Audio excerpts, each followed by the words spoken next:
अस्सलामु अलैकुम व रहमतुल्लाहि व बरकातुह वस्सलातु वस्सलामु अला रसूलिल्लाह। एक छोटी सी बस्ती के किनारे मिट्टी के घरों और धूल भरी गलियों के दरमियान एक मजलूम बेवा रहती थी जिसका नाम आमना था।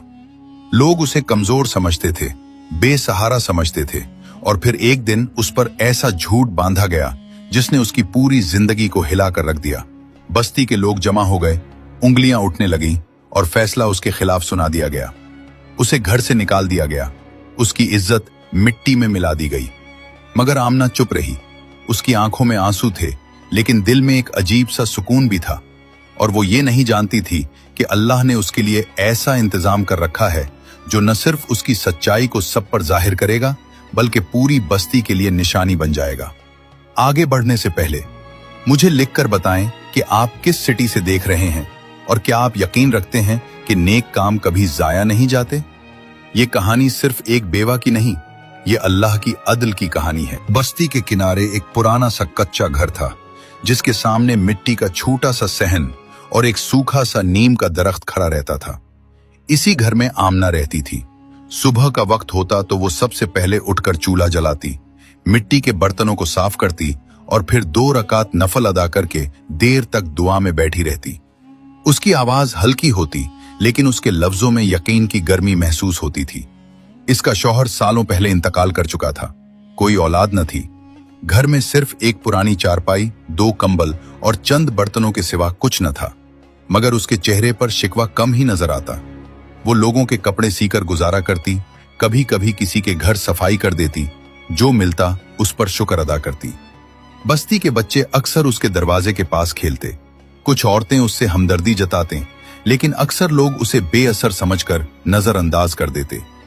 फिर भी आमना हर गुजरते शख्स को सलाम करती, जैसे उसके दिल में किसी के लिए रंजिश न हो। उसे अंदाजा भी न था कि इस खामोश जिंदगी के पर्दे के पीछे एक तूफान पुल रहा है, एक ऐसा इम्तिहान जो उसकी सब्र, उसके यकीन और उसकी इज्जत को आजमाने वाला था। बस्ती में उस दिन अजीब सी बेचैनी थी। दोपहर की धूप तेज थी लेकिन लोगों के चेहरों पर उससे ज्यादा गर्मी थी। हाजी करीम के घर से आवाजें बुलंद हो रही थी। कहा जा रहा था कि उनकी कीमती चांदी की पायल गायब हो गई है, वो पायल जो उन्होंने अपनी बेटी के लिए शहर से मंगवाई थी। शाम तक खबर पूरी बस्ती में फैल चुकी थी। हर दहलीज पर सिर्फ एक ही बात हो रही थी, चोरी किसने की। शक की सुइयां धीरे धीरे उन लोगों की तरफ घूमने लगी जो कमजोर थे, जो अपना बचाव करने की ताकत न रखते थे। आमना उस दिन सुबह हाजी करीम के घर सफाई करने गई थी। बस इतनी सी बात ने शक को इल्जाम में बदल दिया। किसी ने कहा उसके सिवा घर में और कौन था। किसी ने धीमी आवाज में बोला गरीबी इंसान से कुछ भी करवा देती है। मगर किसी ने यह न सोचा कि आमना ने कभी किसी का हक नहीं मारा। किसी ने उसके सालों के रवैये को याद न किया। इल्जाम का बीज बो दिया गया था और अब वो बीज लोगों के दिलों में जहर की तरह फैल रहा था। शाम होते होते 2 औरतें उसके दरवाजे पर आईं। उनकी निगाहों में सख्ती थी।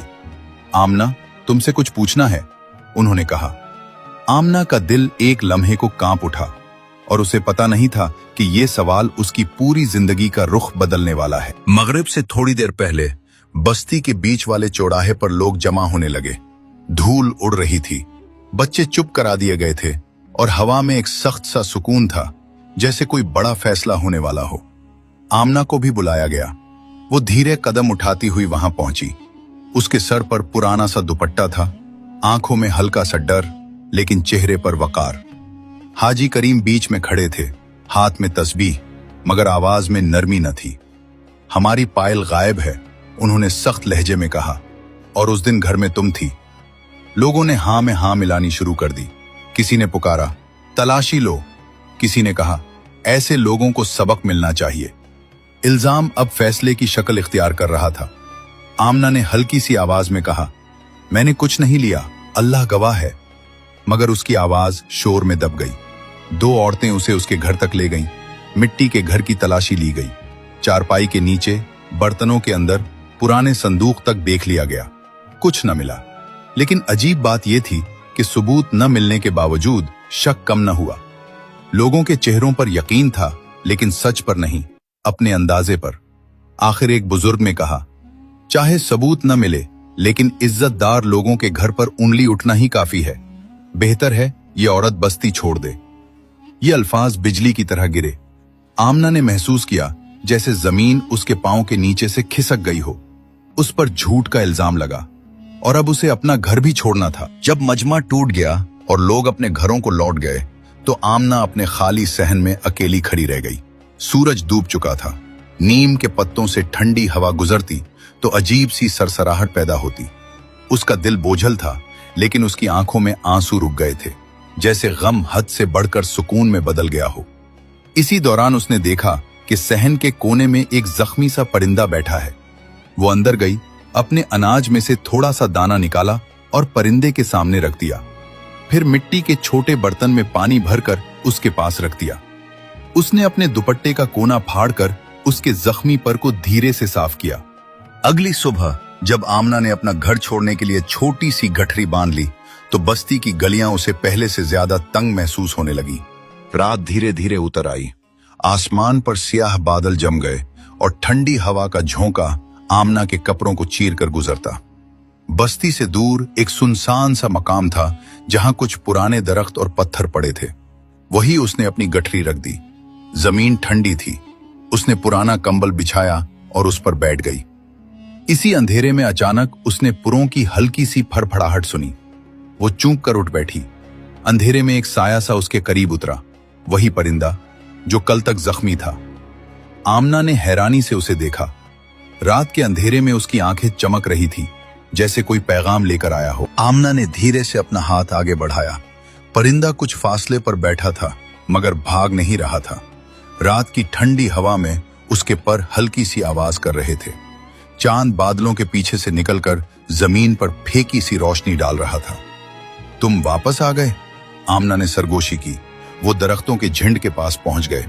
वहां जमीन कुछ उतरी हुई थी, जैसे किसी ने हाल ही में मिट्टी खोदी हो। परिंदा उस जगह पर जाकर जोर जोर से अपनी चोंच मारने लगा। मिट्टी उड़ने लगी। आमना का दिल जोर से धड़कने लगा। उसने झुककर जमीन को हाथ से हटाना शुरू किया। मिट्टी ठंडी और गीली थी। उंगलियों के नीचे कुछ सख्त सा महसूस हुआ। उसने और मिट्टी हटाई। चांद की रोशनी में कुछ चमका। आमना का हाथ कांप गया। मिट्टी के नीचे कपड़े का छोटा सा पुतला दबा हुआ था। परिंदा एक कदम पीछे होकर खामोश हो गया, जैसे अपना काम मुकम्मल कर चुका हो। आमना ने पुतला निकाला। उसका दिल कह रहा था कि ये आम चीज नहीं। उसने धीरे से कपड़ा खोला। अंदर चांदी की पायल चमक रही थी, वही पायल जिसका इल्जाम उस पर लगाया गया था। आमना की आंखों से आंसू बह निकले। रात की ठंडी हवा में उसके होंठ लरज रहे थे। अल्लाह ने उसे अंधेरे में सच का रास्ता दिखा दिया था, लेकिन अब भी सबसे बड़ा मरहला बाकी था, सच को सबके सामने लाना। आमना कुछ लम्हों तक वहीं बैठी रही। उसके हाथ में पायल थी और दिल में शुक्र का तूफान। मगर फौरन ही एक और ख्याल उसके जहन में आया। ये पायल यहां कैसे आई? किसने छुपाई? सवाल गहरा था। अगर वो सीधा बस्ती जाकर पायल दिखा देती तो लोग शायद फिर भी उस पर शक करते, कहते खुद ही छुपाकर अब निकाल लाई है। उसने मिट्टी को गौर से देखा। जमीन पर आधे अधूरे कदम के निशान थे, बड़े जूतों के। बस्ती के अक्सर मर्द नंगे पांव या पुराने चप्पल पहनते थे, लेकिन ये निशान नए और मजबूत जूतों के लगते थे। आमना का दिमाग तेज चलने लगा। उसने याद किया कि हाजी करीम का भतीजा राशिद शहर से नया जोड़ा जूतों का लाया था। उस दिन जब वो सफाई कर रही थी, राशिद भी घर में था। दिल ने एक पल को कहा, क्या ये मुमकिन है? मगर उसने फौरन अपने आप को रोका। इल्जाम लगाना आसान होता है, सबूत लाना मुश्किल। परिंदा अचानक फिर से नीचे उतरा और जमीन के एक और हिस्से पर चोंच मारने लगा। आमना ने वहां देखा तो मिट्टी के नीचे से कपड़े का छोटा सा टुकड़ा नजर आया। अब तस्वीर साफ होने लगी थी। अल्लाह ने सिर्फ पायल ही नहीं दिखाई थी, बल्कि सच का इशारा भी दे दिया था। अब फैसला आमना के हाथ में था। क्या वो खौफ से चुप रहेगी या सच को रोशनी में लाएगी? फजर से थोड़ी देर पहले का वक्त था। आसमान पर हल्की सी सफेदी उभर रही थी। आमना ने पायल को अपने दुपट्टे में महफूज लपेटा और गहरी सांस ली। थकन के बावजूद उसके कदम मजबूत हो चुके थे। वो सीधा बस्ती की तरफ चली। सुबह की ठंडी हवा गलियों में घूम रही थी। कुछ लोग नमाज के लिए निकल रहे थे जब उन्होंने आमना को वापस आते देखा। आंखों में हैरानी थी, जैसे कोई साया लूट आया हो। चौराहे पर पहुंचकर आमना रुक गई। उसने बुलंद आवाज में कहा, मुझे हाजी करीम से बात करनी है। लोग दोबारा जमा होने लगे। कल जहां इल्जाम था, आज वहां तजस्सुस था। हाजी करीम ने सख्त नजर से उसे देखा। अब क्या रह गया है? उन्होंने ठंडे लहजे में पूछा। आमना ने आहिस्ता से दुपट्टा खोला। चांद की बच्ची कच्ची रोशनी और सुबह की सफेदी में चांदी की पायल चमक उठी। मजमा में सरगोशी फैल गई। ये तो हमारी पायल है। हाजी करीम की आवाज लरज गई। आमना ने सुकून से कहा, ये मुझे बस्ती के बाहर मिट्टी में दबी मिली और वहां ये भी मिला। उसने नीला कपड़े का टुकड़ा और जूतों के निशान की तरफ इशारा किया। मैं किसी पर इल्जाम नहीं लगाती, मगर सच जमीन में दबा नहीं रहता। इसी दौरान राशिद का चेहरा पीला पड़ गया। उसने नीचे देखा, फिर भागने की कोशिश की, मगर दो मर्दों ने उसे पकड़ लिया। सबकी निगाहों के सामने सच खुलने लगा था। अल्लाह ने इज्जत को मिट्टी से निकालकर सब पर वाज़ेह कर दिया था। राशिद को जब लोगों ने पकड़ा तो उसके चेहरे पर पसीना चमक रहा था। सुबह की ठंडी हवा के बावजूद उसके होंठ सूख गए थे। मैंने गलती की, उसने टूटे हुए लहजे में कहा। मैंने मजाक में पायल छुपाई थी, फिर डर गया, सोचा इल्जाम उस पर आ जाएगा। मजमा पर सन्नाटा छा गया। कल तक जो लोग आमना को चोर कह रहे थे, आज उनकी निगाहें झुकी हुई थी। हाजी करीम का चेहरा शर्म से सुर्ख हो गया। उन्होंने धीरे से कहा, हमसे गलती हो गई। मगर आमना के दिल में अजीब सी किसक उठी। जो दर्द उसने कल महसूस किया था, ठंडी रात, भूख, बेइज्जती, सब एक लम्हे में याद आ गया। ये वक्त था जब वो चाहे तो राशिद को सख्त सजा दिलवा सकती थी।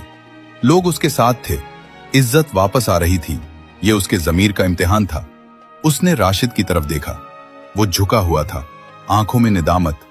आमना ने गहरी सांस ली और कहा, जिस तरह मुझे बेगुनाह होते हुए भी सजा मिली, मैं नहीं चाहती कि किसी और पर जुल्म हो। अगर ये अपनी गलती तस्लीम करता है और अल्लाह से तौबा करता है तो मैं उसे माफ करती हूं। लोग हैरान रह गए। ये फैसला इंतकाम का नहीं, रहमत का था। और इसी लम्हे आमना की असली बुलंदी सब पर वाज़ेह हो गई। मजमा अब बिल्कुल खामोश था। हुआ में वो सख्ती न रही जो कल थी, आज उसमें शर्मिंदगी थी। हाजी करीम आगे बढ़े। उन्होंने अपनी तस्बीह मजबूती से पकड़ी, फिर आमना के सामने आकर रुक गए। आमना, उनकी आवाज भरी हुई थी, हमने तुम पर झूठ का इल्जाम लगाया। हमने तुम्हें बेगुनाह होते हुए घर से निकाल दिया। हम सब गुनाहगार हैं। ये अल्फाज सुनकर आमना के दिल का बोझ हल्का होने लगा। उसने आसमान की तरफ देखा। सुबह का सूरज पूरी तरह निकल आया था। मुझे किसी माल या बदले की जरूरत नहीं। मेरा रब मेरा काफी है।